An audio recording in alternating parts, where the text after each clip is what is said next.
दोस्तों, मैं हूं प्रीतम ऋतु और आप देख रहे हैं नवीनम। आज का कई विषयों पर बात है जो आपको सुनने के लिए बाध्य होना पड़ेगा और आपको सुनना भी चाहिए। जैसे मोदी के मां को गाली जब दिया गया तो मोदी ने क्या संबोधन किया, क्या कहा, ये बात आप एक बार सुनिए। हमारे देश में कांग्रेस ने ऐसी सरकार चलाई कि जो बेटी पैदा नहीं हुई, जिस बेटी का जन्म नहीं हुआ, वो कांग्रेस सरकारों के कागज पे वो बेटी की विधवा भी हो गई और बेटी के विधवा पेंशन भी मिलना शुरू हो गया। ये रुपये कौन कौन विधवा थी जो लेती थी? ये कांग्रेस की कौन सी विधवा थी जिसके खाते में रुपया जाता था? दोस्तों, अब तो बात समझ में आ ही गई होगी कि कांग्रेस सत्ता पाने के लिए कितना हद तक गिर सकती है, कितना नीचे जा सकती है और राहुल गांधी किसको किसको क्या बोल सकते हैं, ये तो आप समझ गए होंगे।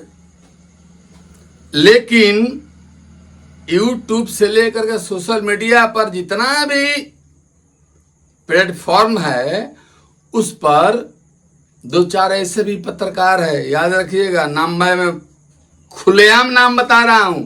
रवीश कुमार, अभिसार शर्मा, प्रसून वाजपेयी, आपका अजीत अंजुम और वो कौन शेरवानी, ये दोगले लोग हैं। दोगले समझते हैं ना, दोगले।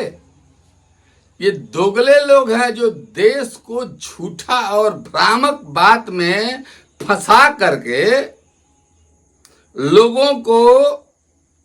अच्छा चलिए, एक बात मैं आपसे पूछता हूं, दर्शकों, आपसे मैं एक बात पूछता हूं,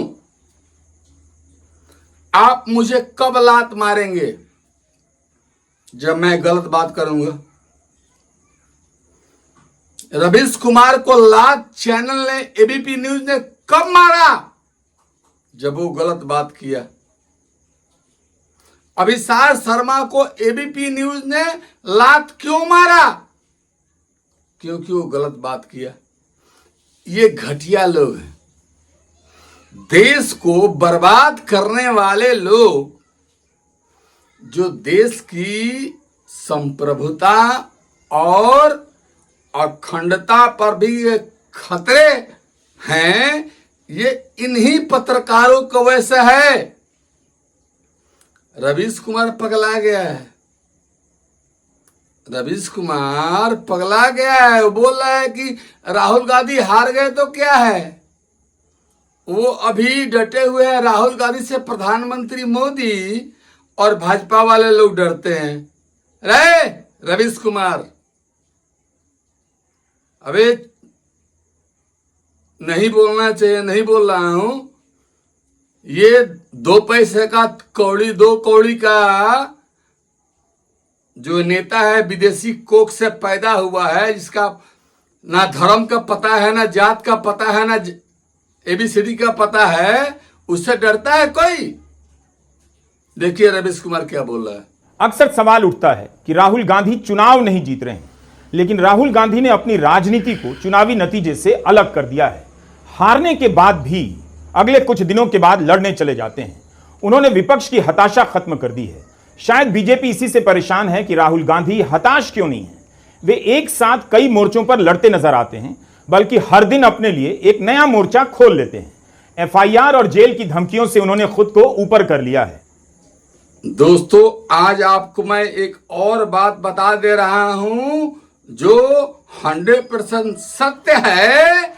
आपको पता होना चाहिए कि बिहार में जो लालू प्रसाद यादव है, जो चोर है, चारा घोटाला का बहुत बड़ा चोर है, बहुत बड़ा चोर, उसका खानदान चोर है, उसका पूरा जहां से पैदा लिया वो पूरा चोर ही है, गांव पूरा गांव चोर है। और राबड़ी देवी जिससे वो शादी किया उसका खानदान भी चोर है।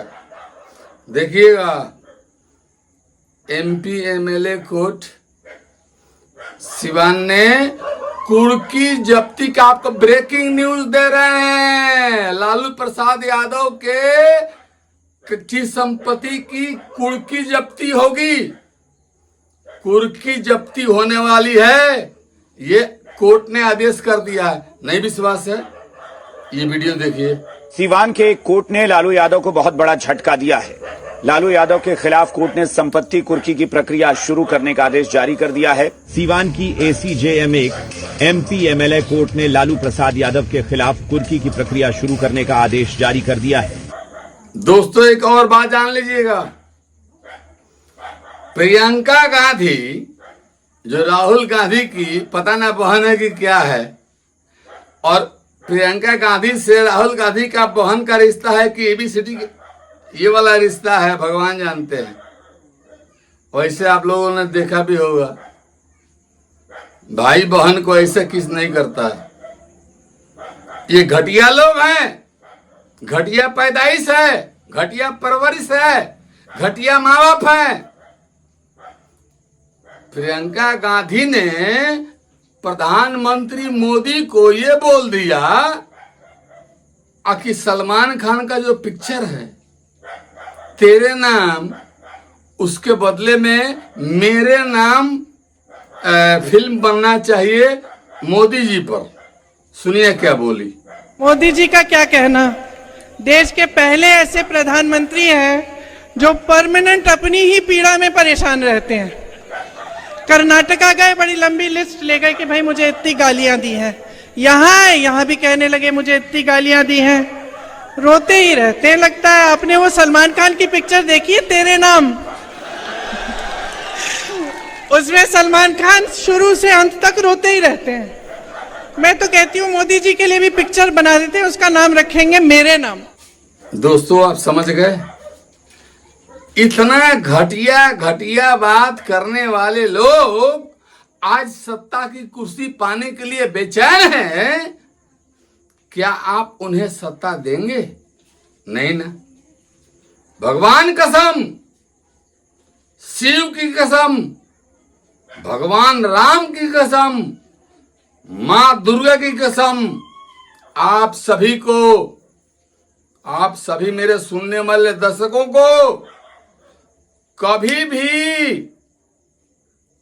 ये कांग्रेस पार्टी और इंडिया ब्लॉक के लोगों को वोट मत करिएगा, अन्यथा आपका बेटा मरेगा।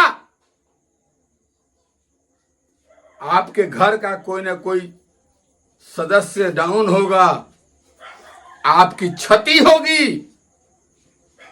भगवान आपको बचाने के लिए एक ही चीज दिया हुआ है, अगर बचना चाहते हैं तो ध्यान रखिएगा, बचना चाहते हैं तो NDA का सरकार हमेशा लाइए, अन्यथा ABCD के लिए तैयार रहिए।